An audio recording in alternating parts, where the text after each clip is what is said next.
اعوذ باللہ من الشیطان الرجیم بسم اللہ الرحمن الرحیم یا ایہا الرسول بلغ ما انزل الیک من ربک وَإِن لَّمْ تَفْعَلْ فَمَا بَلَّغْتَ رِسَالَتَهُ وَاللَّهُ يَعْصِمُكَ مِنَ النَّاسِ إِنَّ اللَّهَ لَا يَهْدِي الْقَوْمَ الْكَافِرِينَ۔ یہ آیہ کریمہ سورہ مائدہ کی 67ویں آیت ہے، 67 نمبر کی آیت ہے کہ جس میں خداوند عالم اپنے رسول کو خطاب کرتے ہوئے فرما رہا ہے کہ اے رسول اس پیغام کو پہنچا دو کہ جو تمہارے رب کی طرف سے تمہاری طرف نازل کر دیا جا چکا ہے، اور اے رسول اگر تم نے اس پیغام کو نہ پہنچایا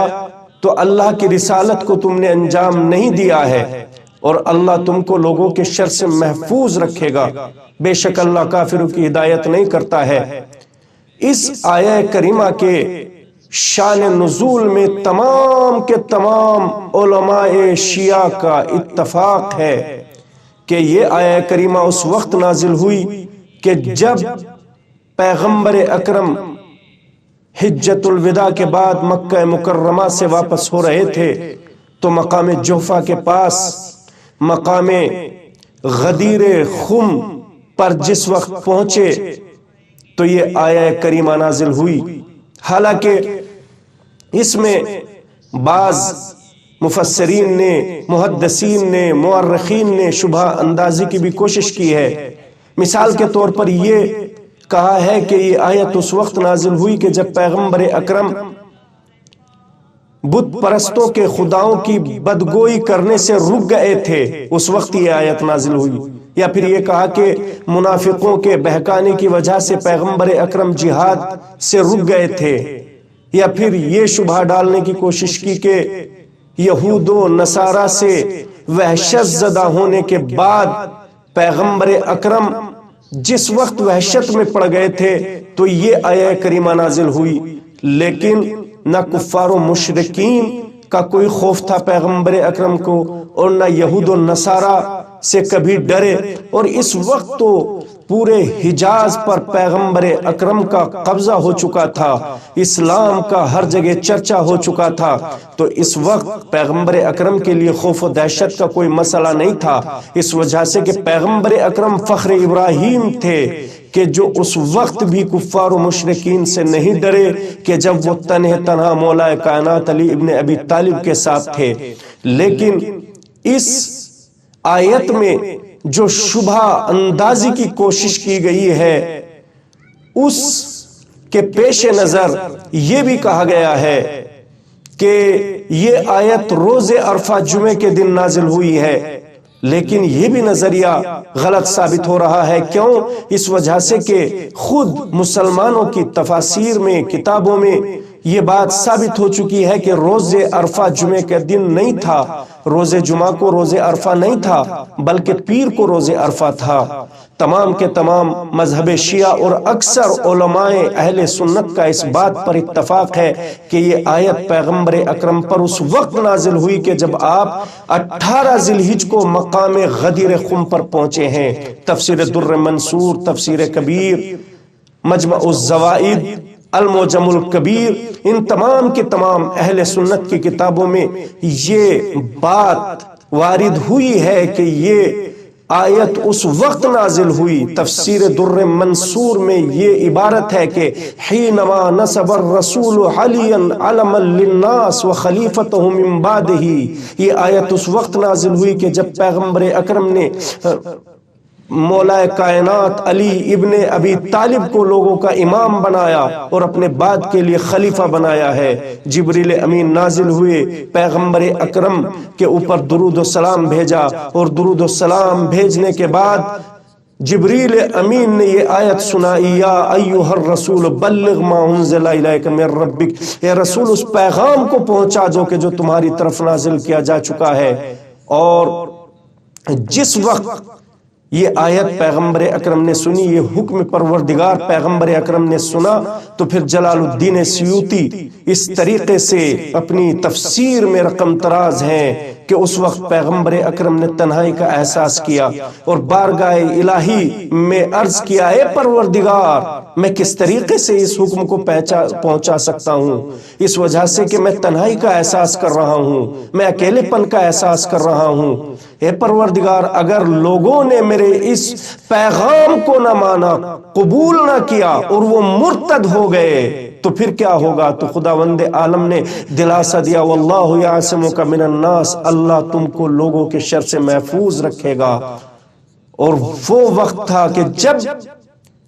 پیغمبر اکرم نے حکم دیا کہ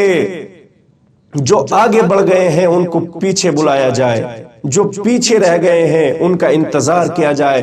تاکہ سب کے سب جمع ہو جائے۔ تاریخ ابن کثیر میں یہ جملہ موجود ہے، سب کے سب ایک جگہ جمع ہو گئے، اور پھر پیغمبر اکرم نے یہ حکم دیا کہ یہاں جتنے بھی اس صحرا میں خس و خاشاک ہیں، سنگریزے ہیں، کانٹے ہیں، سب کو اکٹھا کر لیا جائے۔ زمین کو صاف کیا، ہموار کیا، اور پھر وہاں نماز ظہر برگزار ہوئی۔ پیغمبر اکرم کے لیے درخت کی شاخوں کے اوپر کپڑا ڈال کر سائے کا انتظام کیا گیا۔ اس تپتی دھوپ میں، شدت کی دھوپ میں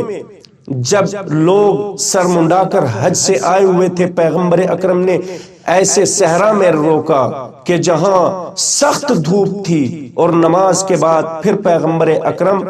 خطبے کے لیے کھڑے ہو گئے، اور کھڑے ہونے کے بعد پیغمبر اکرم نے پروردگار عالم کی حمد و ثنا کی، اور حمد و ثنا کرنے کے بعد تمام کے تمام لوگوں سے پھر یہ اقرار لیا کہ بتاؤ تم میری نسبت کیسا گمان رکھتے ہو؟ تو سب کے سب لوگوں نے کہا، یہ مجمع الزوائد میں یہ عبارت ہے کہ سب لوگوں نے کہا کہ یا رسول اللہ آپ نے اپنی رسالت کے حق کو بخوبی انجام دیا ہے۔ تو رسول اسلام نے کہا کہ دیکھو اب ان قریب ملک الموت آنے والا ہے، اور کبھی بھی میں ملک الموت کی آواز پر لبیک کہہ سکتا ہوں۔ اور پھر پیغمبر اکرم نے فرمایا کہ دیکھو جو میں پیغام تمہیں دینا چاہتا ہوں یہ کوئی معمولی اور عادی پیغام نہیں ہے، بلکہ یہ پیغام وہ ہے کہ جس کے لیے مجھے ذمہ داری دی گئی ہے، جس کا عہدہ میرے سپرد کیا گیا ہے۔ نہ میرے سنانے کے لیے یہ کوئی عام بات ہے، معمولی بات ہے، اور نہ آپ کے سننے کے لیے ہے یہ کوئی عام اور معمولی بات ہے، بلکہ یہ اگر اس کی بنسبت میں مسئول اور عہدے دار اور ذمہ دار ہوں تو تم بھی اسی طریقے سے ذمہ دار ہو، تم بھی اسی طریقے سے عہدے دار ہو اس کے سننے اور اس کے عمل انجام دینے پر۔ یہ کوئی فارملٹی نہیں ہے کہ جو میں تمہارے سامنے ایک فارملٹی پوری کر رہا ہوں، نہیں بلکہ ذمہ داری دے رہا ہوں۔ اور پھر کہا کہ الیس تشہدون، کیا تم اس بات کی گواہی نہیں دیتے کہ اللہ الہ الا اللہ وحدہ لا شریک لہ وان محمدا عبدہ ورسولہ وان جنتہ حق ونارہ حق وان الموت حق وان البعث بعد الموت حق؟ کیا تم اس بات کی گواہی نہیں دیتے ہو کہ اللہ کے علاوہ کوئی اور معبود نہیں ہے، محمد اللہ کے رسول اور اللہ کا بندہ ہے؟ کیا تم اس بات کی گواہی نہیں دیتے ہو کہ اس کی جنت بھی حق ہے، اس کی جہنم بھی حق ہے، موت بھی حق ہے، موت کے بعد زندگی بھی حق ہے؟ سب نے کہا ہاں یا رسول اللہ ہم گواہی دیتے ہیں۔ جب پیغمبر اکرم نے اس مسئلے کی اہمیت کو سمجھانے کے لیے، ثابت کرنے کے لیے یہ تمام کے تمام اقرار لے لیے، پھر آپ نے فرمایا ان اللہ مولایا وانا مولا المومنین وانا اولا بہم من انفسہم من کنت مولاہ فہذا علی مولا۔ پھر پیغمبر اکرم نے کہا کہ دیکھو بے شک اللہ میرا مولا ہے اور میں تمام مومنین کا مولا ہوں، اور میں تمام مومنین کے نفوس پر ان سے زیادہ حق اختیار رکھتا ہوں، اور جس کا میں مولا ہوں اس کے یہ علی مولا ہے۔ پیغمبر اکرم نے یہ جملہ کہتے ہوئے علی کے ہاتھ کو اتنا بلند کیا کہ پیغمبر اکرم کی اور مولا کائنات کی سفید یہ بغل نمودار ہو گئی، اور پھر تمام کے تمام لوگوں کے سامنے پھر فرمایا اللہم وآل من والا وعاد من عادا، اے پروردگار جو اللہ سے، جو علی سے محبت کرے تو بھی اس سے محبت کر، جو علی سے دشمنی رکھے تو بھی اس سے دشمنی رکھ۔ یہ اتنا اہم پیغام تھا کہ پیغمبر اکرم نے اس پیغام کو پہنچانے کے لیے تمام کے تمام اصول دین کے اقرار لیے کہ دیکھو یہ مسئلہ نماز اور روزے کی طرح نہیں ہے، بلکہ توحید، رسالت اور معاد کی طریقے سے ہے۔ اور پھر اللہم وعلم وعلا بھی کہہ کے دعا دی، اپنی ولایت کو ثابت کیا۔ اپنی ولایت کو ثابت کرنے کے بعد دعا اس وجہ سے دی کہ دیکھو حاکم کتنا بھی مقتدر، کتنا بھی طاقتور کیوں نہ ہو، لیکن اگر لوگ اس سے محبت نہیں کریں گے تو وہ کامیاب نہیں ہو سکتا ہے۔ لہٰذا اس وجہ سے دعا دی کہ اگر ایک دن وہ آ جائے کہ لوگ علی کے مقابلے میں کھڑے ہو کر اپنے دل کے کینہ و بغض کا اظہار کرنے لگیں تو پھر خداوند عالم علی کو کامیابی عنایت کرے اور لوگ سمجھ جائیں کہ دیکھو علی کی محبت اللہ کی محبت ہے اور علی سے دشمنی اللہ سے دشمنی ہے۔ اگر کوئی علی سے محبت کرے گا تو وہ اللہ کی محبت کا حقدار ہوگا، اور اگر کوئی علی سے دشمنی کرے گا تو وہ بھی اللہ کی دشمنی کا سزاوار ہوگا۔